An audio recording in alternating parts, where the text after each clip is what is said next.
Bienvenidos, bienvenidas a todos los que nos estén viendo, a los que nos estén escuchando. Este es el primer espacio de Encuentros Literarios, uno de los nuevos programas que está apoyando el programa en posgrado en literatura hispanoamericana de la Pontificia Universidad Católica del Perú. Mi nombre es Said Trujillo, voy a ser el moderador en este podcast y me encuentro felizmente acompañado de dos grandes especialistas en literatura colonial. Por un lado, el profesor Agustín Prado Alvarado, de la Universidad Nacional Mayor de San Marcos, y por el otro, la profesora María Gracia Ríos Taboada, de la Pontificia Universidad Católica del Perú. Y, como estaba adelantándoles, el tema de hoy es literatura colonial. Entonces, como ambos profesores son especialistas en la materia, nos gustaría conversar un poquito sobre ello. Y quisiera empezar pensando en la manera en cómo se trabaja este tema, tanto en las escuelas como en las universidades. Yo he sido profesor de academias, he sido profesor de colegios, y recuerdo haberme encontrado materiales que trabajaban literatura colonial de la emancipación en una cara. O he trabajado sílabos en los que es Garcilaso, Guamampoma y poco más. ¿Qué opinan ustedes? ¿Cuál ha sido su experiencia en la manera en que se aborda la literatura colonial en la escuela y en la universidad? ¿Profesor Agustín? Bueno, buenos días. Agradezco a Said la invitación para participar en este programa, en este podcast. Y bueno, recojo la pregunta. Digamos, mi experiencia se remonta a mis años escolares en los años 80 y obviamente creo que difiere muchísimo lo que se enseña en la escuela el día de hoy. En principio, en mis épocas, no tan lejanas, pero también un poco distantes, había el curso de literatura, ahora es el curso de comunicación. Entonces, yo sí recuerdo haber estudiado, de alguna manera, no digo con detenimiento, pero no en una sola página, en un par de páginas, lo que era la parte de literatura de la colonia. Recuerdo haber leído algún fragmento de Loyaltad, los comentarios reales, algo de la poesía de la conquista, ¿no? Amarili, ¿no? Pero obviamente no era, digamos, muy extenso porque, digamos, había otras áreas, pero no era tan breve, ¿no? Posiblemente el día de hoy sea así. Yo he revisado algunos libros de comunicación, donde se integra obviamente lo que es el área de comunicación, lenguaje y literatura. Por otro lado, también habría que sumar cómo se enseñaba la historia del Perú en los colegios y la parte de la colonia. Bueno, en mis épocas, donde me remito a mi adolescencia, era un año de estudiar la colonia prácticamente porque era el segundo año de secundaria. El primero era Historia del Perú, ahora creo que se integra Historia, Geografía y no sé qué otra área más. El tercero del Perú, el primer año era la cultura prehispánica. El segundo año era Colonia, hasta las puertas de la independencia. Entonces, claro, tenías, ¿no?, un tipo de enseñanza, aunque era más de carácter temático, ¿no?, anecdótico. En algunos casos, si tenías un buen libro como el de Pablo Macera, podías profundizar un poco más. Entonces, yo creo que mi experiencia en los años 80 no fue tan aislada con respecto al mundo colonial. Creo que aprendimos, ¿no?, de alguna manera, por lo menos los autores más importantes, en algunos textos, nos queda flotando. Teníamos una idea un poco del mundo de la colonia, por lo menos en aquellas décadas, ¿no? Profesor María Gracia. Sí, yo, bueno, pensando un poco en esta pregunta, siempre pienso que cuando hablamos de literatura colonial, el problema ha sido justamente estas divisiones disciplinarias, ¿no? Justo como mencionaba el profesor Agustín, cuando se trata de historia, de repente había aún más acercamientos hacia la colonia, pero cuando se trataba de literatura era mucho más restringido, ¿no? Y se limitaba no solamente desde el punto de vista disciplinario, sino también discursivo, ¿no? Entonces, textos que sean estrictamente literarios, digamos, en el sentido tradicional del término, bueno, sí hay muchos, pero en su momento no se veían muy interesantes, se podían pensar que eran muy aburridos, qué sé yo, y entonces se limitaba a ver ciertas cosas, ¿no? Yo en el colegio, bueno, tuve la suerte de poder estudiar sí un poco, pero se restringía quizás a Sor Juana y un par de cosas más, ¿no? Pero no textos que uno podría, ya uno en la actualidad sabe, podemos entender como parte de los estudios coloniales en general, ¿no? Porque claro, ese tema de las divisiones disciplinarias han hecho que también sea muy difícil estudiar los textos coloniales en general. Entonces en los colegios creo que esa ha sido por un lado la limitación, ¿no? Y esta discusión que ha habido por muchos años de querer encontrar, por ejemplo, la novela colonial, ¿no? Y entonces cuando no se ha encontrado, entonces no hay nada que estudiar ahí, ¿no? Y ya poco a poco se va integrando otro tipo de discursos, pero con otras, además con otras formulaciones o preguntas, ¿no? Porque en algún momento hubo un interés también por las crónicas de Indias, y ahí estoy hablando quizás más para la educación superior, ¿no? Pero un interés por las crónicas de India simplemente porque estas eran como el elemento fundacional de lo que va a venir más adelante, ¿no? Incluso para hablar de lo real maravilloso, ¿no? Siempre hay esta alusión al mundo de las leyendas y esta, además, mirada muy europeizante, ¿no? Porque finalmente se entendía así este periodo simplemente por el periodo de la temprana conquista, ¿no? Entonces, digamos que esta serie de, yo diría, limitaciones, ¿no? Que han surgido más por las perspectivas desde las que se analizaban estos textos, que finalmente variaron hacia los 80 y en adelante, y ya hablamos de otra forma de aproximarnos a estos textos, y que espero sea evidente en la educación en la actualidad, ¿no? Porque ha cambiado también la forma de aproximarse, en tanto ya no desde una perspectiva disciplinaria, a pesar de que no somos profesores de literatura, tenemos que conciliar con las otras disciplinas desde las que se fundan estos discursos, ¿no? Claro, pero siempre es complicado. Yo soy de Huánuco y nosotros en la escuela leíamos a Amarilis, claro, pero la leíamos porque supuestamente es de Huánuco, porque supuestamente menciona Huánuco y habla de un lugar donde la primavera siempre está, ¿no? Pero si no hubiera sido por eso, quizás ni la conoceríamos. En Huánuco hay un parque que se llama Amarilis, hay un distrito que se llama Amarilis, pero más allá no conocemos, no vemos, y no sé, siento que falta mucho, ¿no?, de hacer esas conexiones que ustedes están mencionando. Y en la universidad, ¿qué se hace? ¿Qué estudiamos cuando un alumno entra a una carrera de letras y le toca enfrentarse a literatura colonial? ¿Qué es lo que ve? Bueno, ahí la perspectiva desde mi punto de vista tiene dos momentos, ¿no? La mía como estudiante y ahora como profesor, ¿no? Definitivamente, bueno, yo estudio en los años 90 en San Marcos y teníamos dos cursos de literatura hispanoamericana, uno de la colonia y el otro era sobre de peruana. Y de alguna manera estudiamos un poquito el canon, por decirlo así, el canon cronístico, como nuevamente la profesora María Gracia, como una especie de intento de llenar un primer momento, ¿no? O sea, no hay prosa y ficción propiamente dicha, entonces eso un poco ha sido, ¿no?, llenado con las crónicas, y ahí viene un poco pues los debates, ¿no?, si es que cómo leer las crónicas, que también son leídas por los historiadores y por otras disciplinas, y ahí por supuesto se produce la intersección.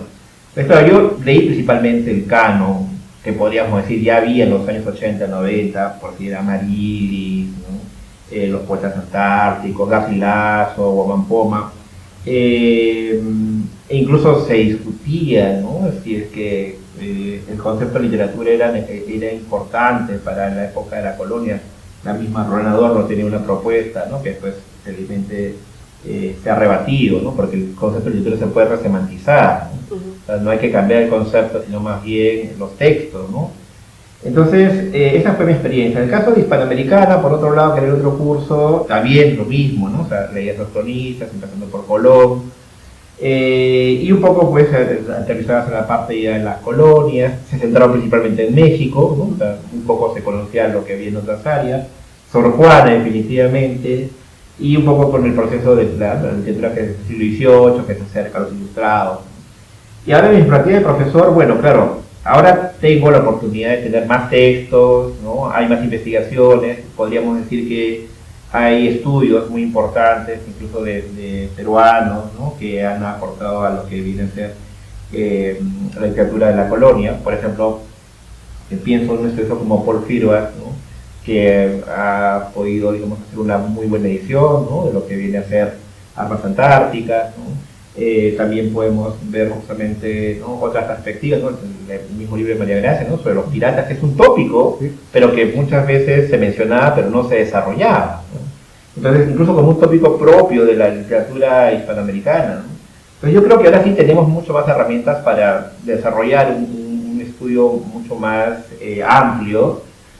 Ahora que se ha mencionado también el caso de las novelas, ¿no? Por ejemplo, ahora ya sabemos que hay un relato en el Perú que es La Endiablada, que digamos, que puedo decir que sí, obviamente, seguramente algunos criollos intentaron escribir algún tipo de novela, o este relato que es El huérfano, que bueno, todavía es una novela, no es una novela. Entonces yo creo que ha crecido mucho el campo de los estudios coloniales, e incluso hasta el mismo término colonia, en los últimos años se ha debatido, ¿no?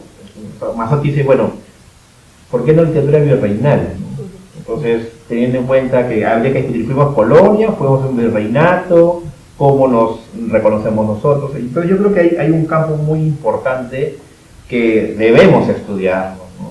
Porque ya no tenemos la mirada de antes, ¿no? Por ejemplo, una figura tan importante como Mariátegui, para Mariátegui no había literatura colonial, ¿no? Porque es otra época, ¿no? Ahora es diferente, ¿no? Pero hay que tener en cuenta las perspectivas, ¿no? Que han ido cambiando también con respecto al mundo de la colonia o del virreinato. Claro.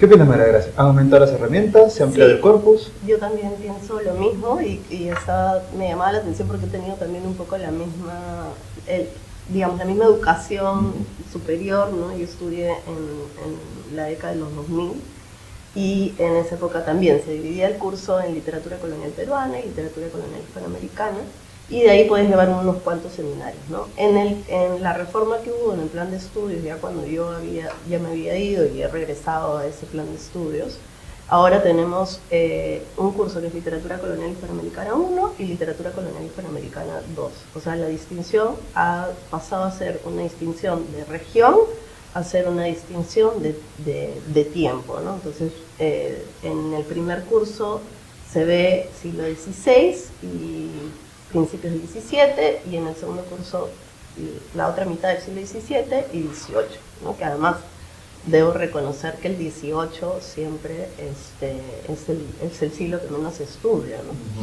Pero bueno, esta división ya responde también a un cambio de perspectiva sobre cómo entender los estudios coloniales, ¿no? ¿Por qué? Porque otra de las cosas, yo digo siempre, ¿no? Que hay un libro genial de Matthew Restall que se llama Los 7 mitos de la conquista, ¿no? Que son como estas típicas, no sé, verdades absolutas que la gente habla sobre el periodo de conquista y colonización, que en realidad pues no son del todo ciertos, ¿no? Entonces siempre hay como estos mitos, ¿no?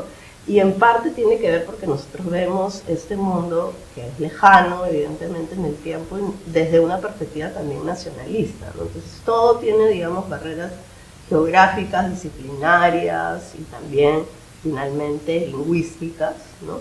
Y entonces nos centramos en ver la producción que se hizo en Perú, la producción que se hizo en Nueva España, la producción que se hizo en castellano, ¿no? Entonces, finalmente, lo que hemos empezado a ver con el tiempo es que justamente tenemos que ampliar el corpus y tratar de no restringirlo a ciertas categorías, sobre todo nacionalistas, ¿no? Porque eso es lo que ha pasado también, el desinterés en los estudios coloniales, por supuesto, tiene que ver con una mirada mucho más nacionalista, de querer rechazar un pasado del que nos separamos, ¿no? Entonces, y obviamente es comprensible, ¿no? Que eso haya existido así, pero ahora es importante también, por supuesto, reconocer nuestro pasado, pero no solo eso, sino entender por qué esos textos son tan ricos, ¿no? Por qué hay tanto material todavía que ver. Y ahora, en el caso de los cursos de colonial dentro de la carrera, es muy difícil, ¿no? Tratar el corpus canónico, ¿no? O sea, yo creo que tener un curso donde no leas a Colón, ¿no? O sea, donde no leas, no sé, La Araucana, ¿no? Como un poema muy importante del momento, ¿no? Evidentemente que va a tener un impacto en los poemas que vendrán después, ¿no?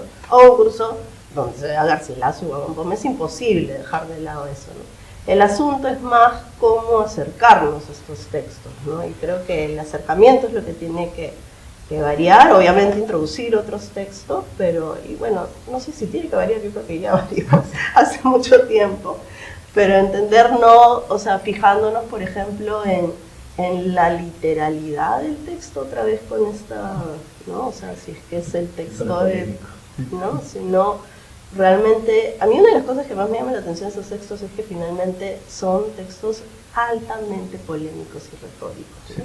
Entonces, esto desde el punto de vista ya no solamente de lo interesante que puede ser para investigarlo, sino para enseñarlos, porque las metodologías aplicadas para estudiar esos textos implican un conocimiento de diversas disciplinas, un acercamiento a la simultaneidad de perspectivas, entender el contexto de producción del texto, hablar con quienes habían leído, la recepción, en fin, ves como que todo el panorama desde la creación del texto hasta su difusión, e incluso en el caso que sean manuscritos, que no estaban pensados para su difusión, pero sí para un lector, ¿no? Y entonces todo este análisis que uno hace del texto, implicando todas estas variantes, es muy bueno desde el punto de vista pedagógico porque los estudiantes ven todo lo que implica un discurso, ¿no? Que no es que diga, bueno, que en los textos contemporáneos no ocurre, pero aquí estos juegos de poder y discusión que hay sobre la posesión, sobre el colonialismo, siempre están, ¿no? Entonces, eso da pie a que se analice con mucha rigurosidad un texto, y eso pedagógicamente creo que es muy atractivo, ¿no? Porque va a permitir que los estudiantes tengan una perspectiva muy completa para analizar otros periodos de la historia literaria, ¿no? Me parece muy interesante lo que dices, ¿no? Los textos coloniales son textos ricos, hay herramientas que están surgiendo, hay metodologías, los estudiantes pueden sentirse atraídos, pero me gustaría preguntarles, ¿es pertinente estudiar estos textos antiguos que nos enfrentan a estos pasados que pueden ser traumáticos? Totalmente, o sea, es necesario porque si negamos la colonia estamos negando una parte de nuestra historia. Y además, finalmente, mucho de lo que nosotros somos ahora proviene del mundo de la colonia, que se ha caricaturizado, se ha dibujado, como dice María Grecia, incluso se han creado mitos sobre la colonia. Y eso también tiene que ver, como has mencionado, por la cuestión de ciertos nacionalismos, que incluso empiezan en el siglo XIX, ¿no? La idea, digamos, de crear repúblicas que se fundan, que quieren literaturas nacionales y que obvian justamente lo que es un pasado colonial. Pero también es necesario porque por estos textos vamos a comprender pues, nuestra diversidad cultural, social, porque somos diversos no solamente desde que somos república, viene incluso de la época de la colonia, incluso hasta la época prehispánica, con diferentes etnias y lenguas. Y además porque estos textos nos permiten pensarnos a nosotros. Por ejemplo, se habla pues de un pasado idealizado del mundo incaico, ¿no? Que un poco eso ha ido ya cambiando, me parece, pero tú encuentras en las crónicas que ese mundo idealizado no existió.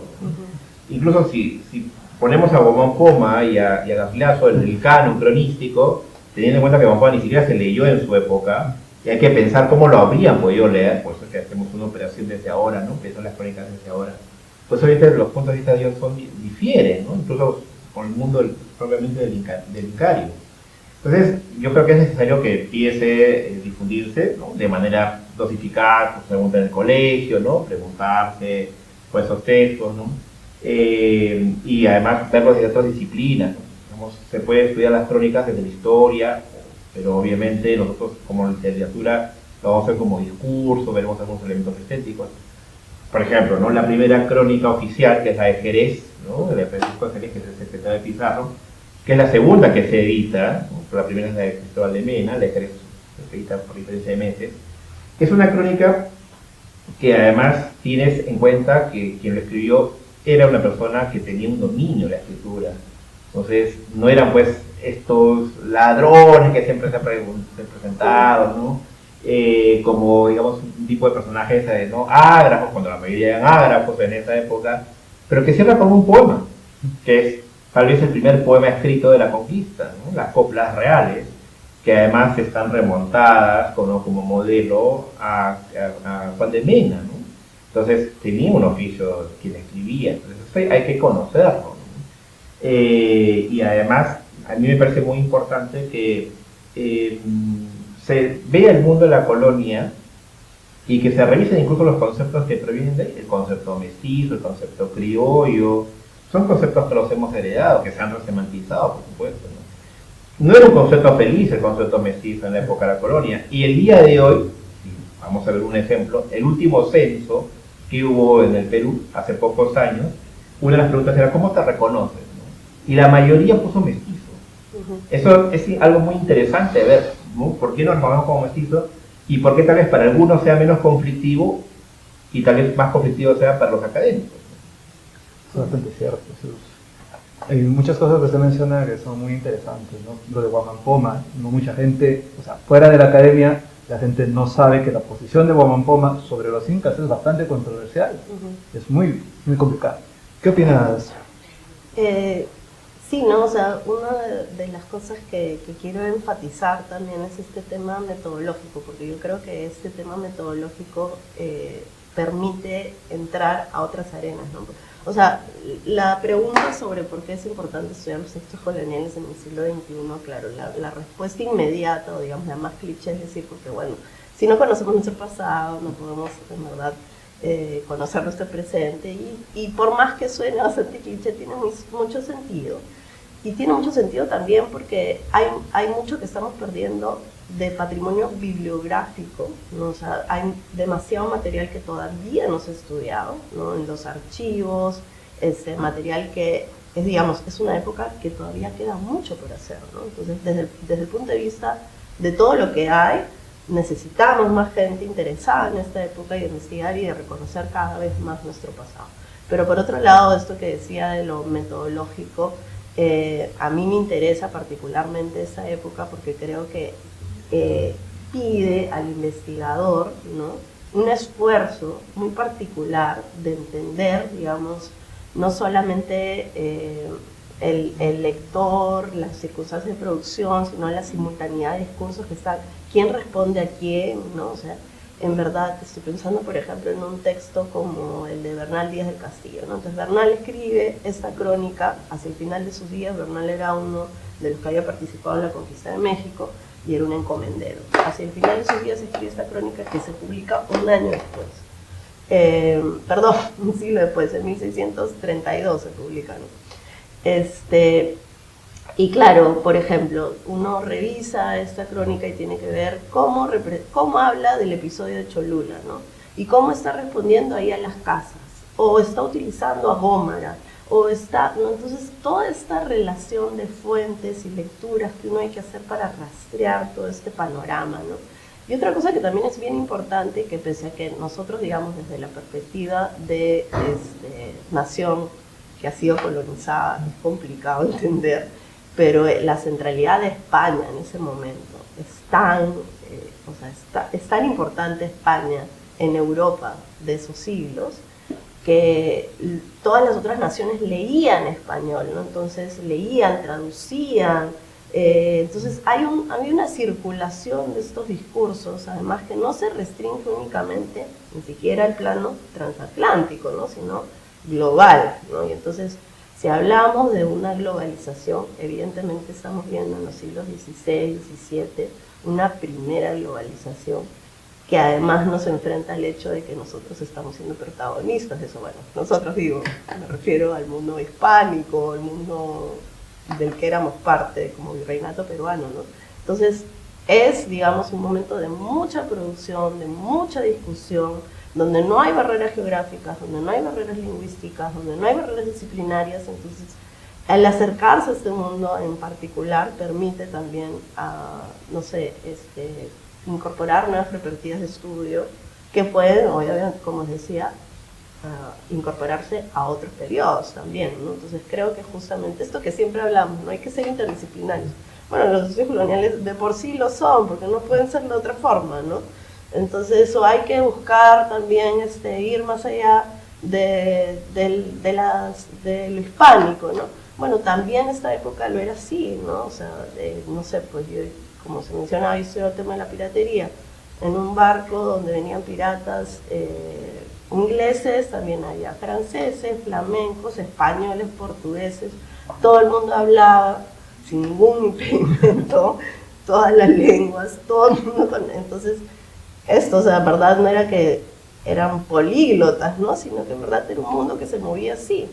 Y es interesante tratar de explorar este mundo y entender todas sus complejidades desde esta perspectiva mucho más abierta, ¿no?, metodológica, ¿no? Sí, es bastante interesante, sobre todo esta cuestión de los vínculos, ¿no? El Quijote llega rápido a América. Es más, se sabe que Fray Diego de Ojeda, que es un escritor colonial que muere en el Perú, consiguió su ejemplar del Quijote, y hay una tradición de Ricardo Palma sobre eso. Quería hablar sobre eso también, ¿no? la idea del vínculo. Hay un concepto que es el del nexo transatlántico. El profesor Agustín usted ha trabajado en un libro incluso sobre el nexo transatlántico. ¿Qué cosa es? Y si podemos considerar la literatura colonial como un ejemplo de vínculo transatlántico. Bueno, yo creo que María Teresa cuando dice que esa vinculación, ¿no?, de España como centro, ¿no?, con el mundo, y obviamente es un aspecto que tenemos que reconocer, ¿no? A veces los nacionalismos un poco como que nos cortan, y estoy totalmente de acuerdo, ¿no?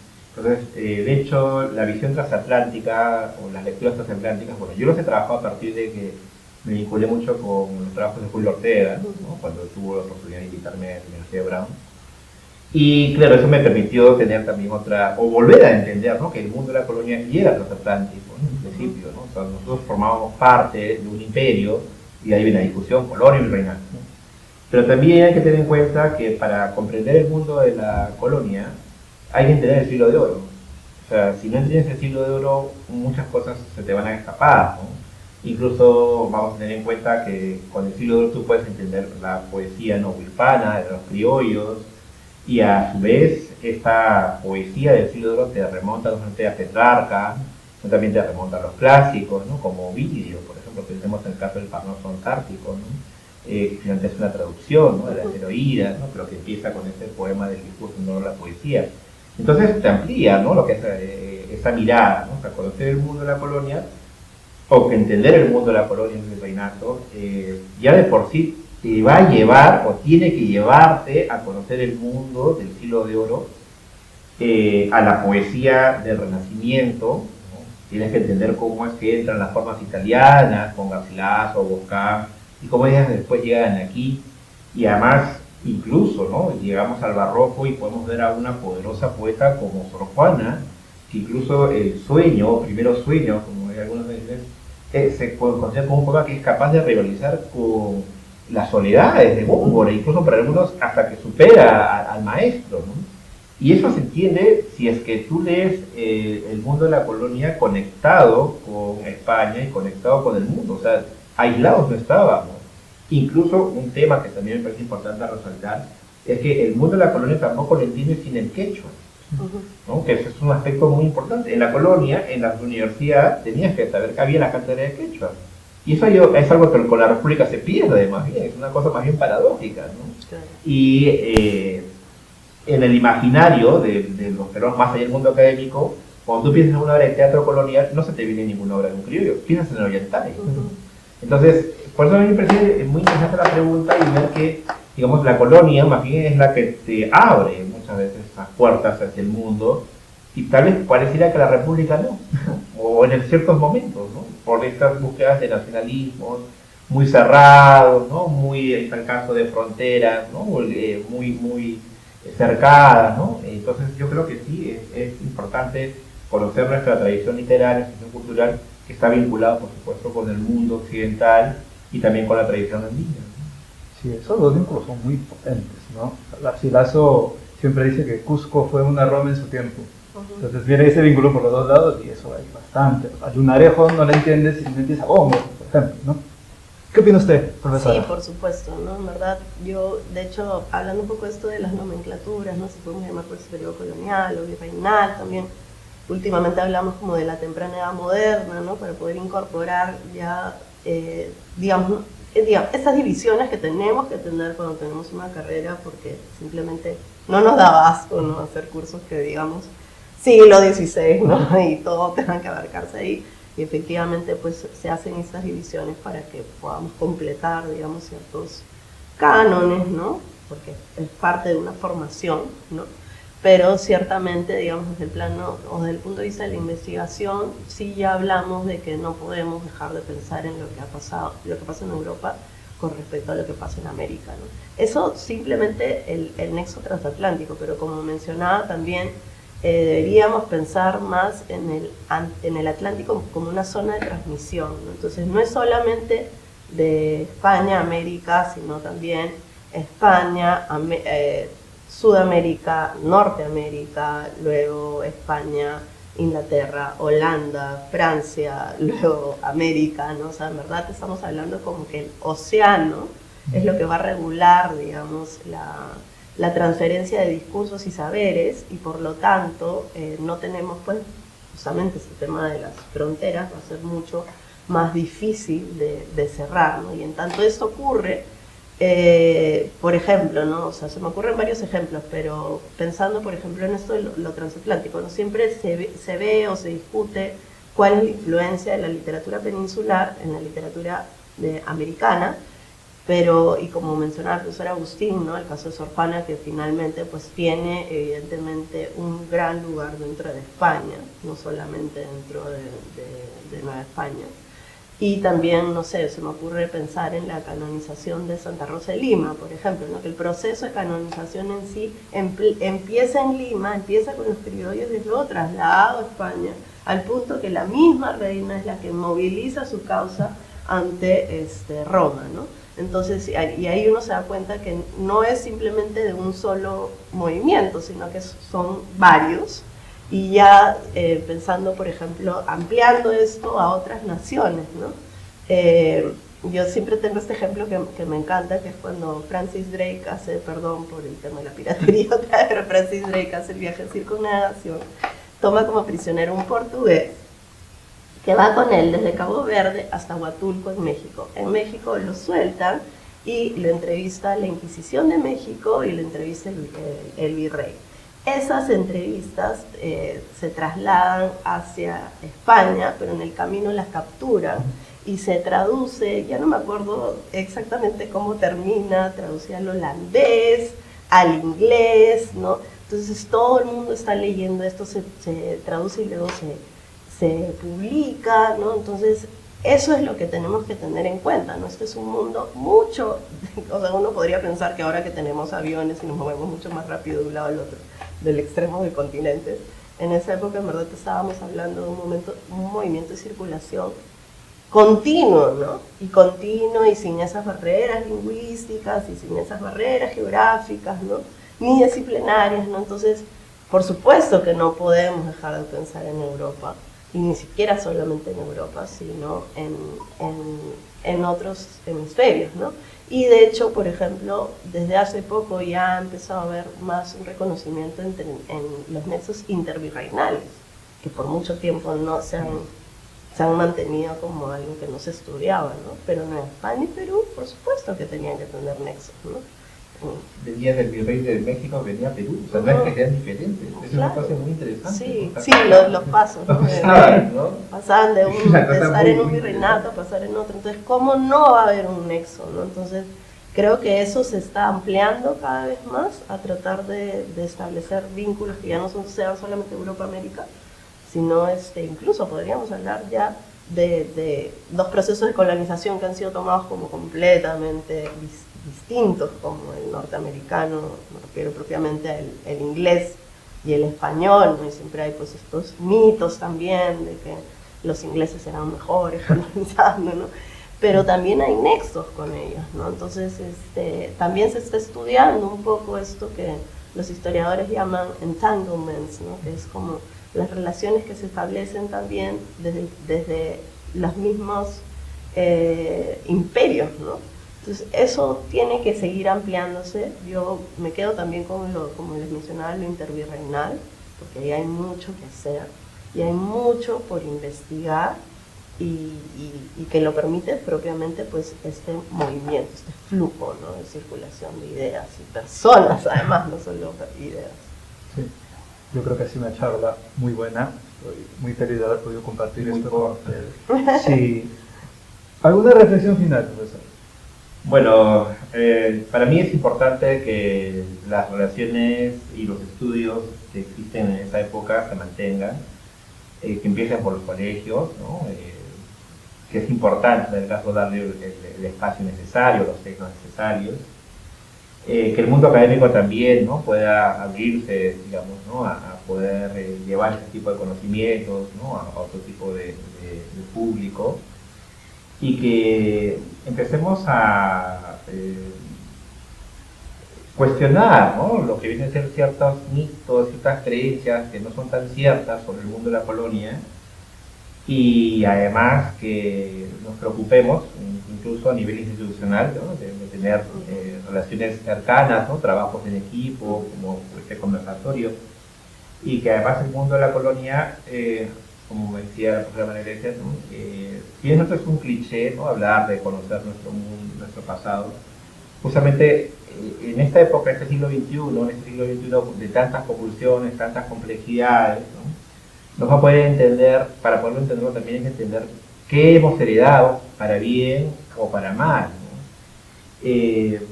¿Por qué tenemos esas herencias sobre mundos idealizados? ¿De dónde viene el mundo idealizado del incanato?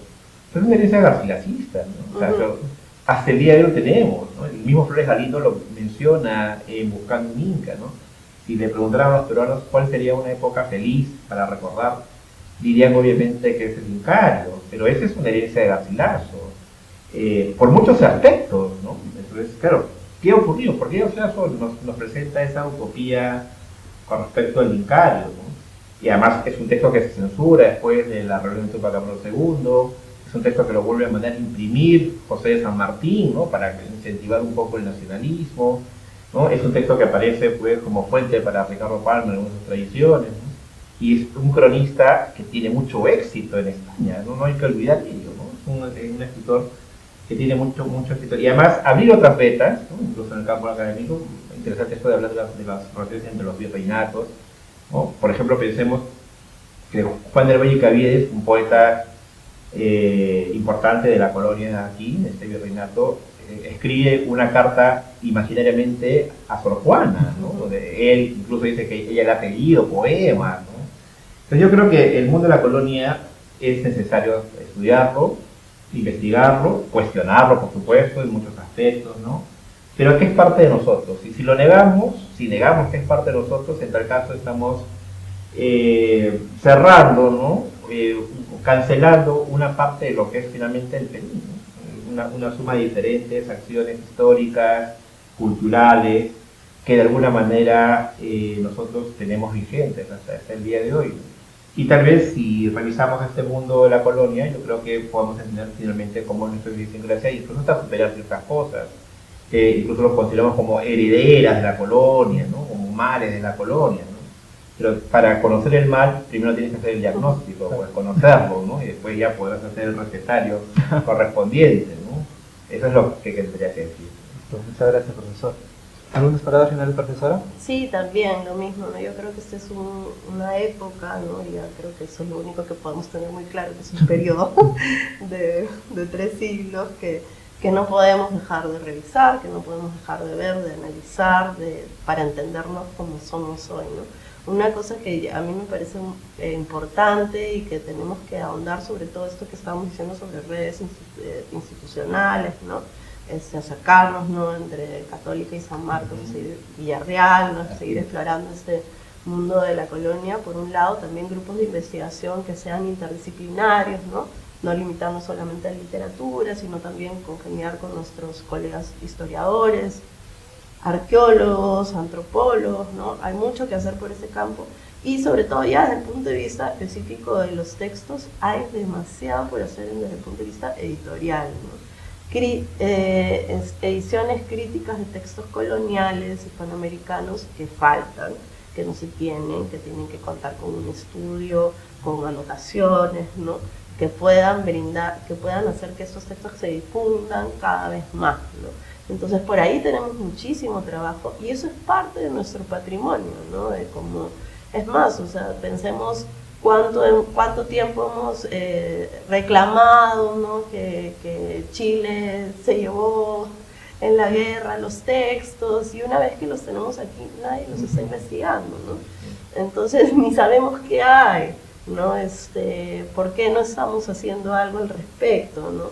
Y eso es una cosa muy mínima con respecto a todo lo que hay y todo lo que queda por hacer, ¿no? Entonces por eso yo creo que sí tenemos que difundir la necesidad de seguir trabajando este periodo y de que más estudiantes se vean involucrados en hacerlo para que podamos conocer nuestro pasado, que está ahorita en los archivos, ¿no? Entonces eso, desempolvar los archivos y para eso necesitamos seguir explorando, bueno, y este tipo de conversaciones también son muy ricas para poder llegar a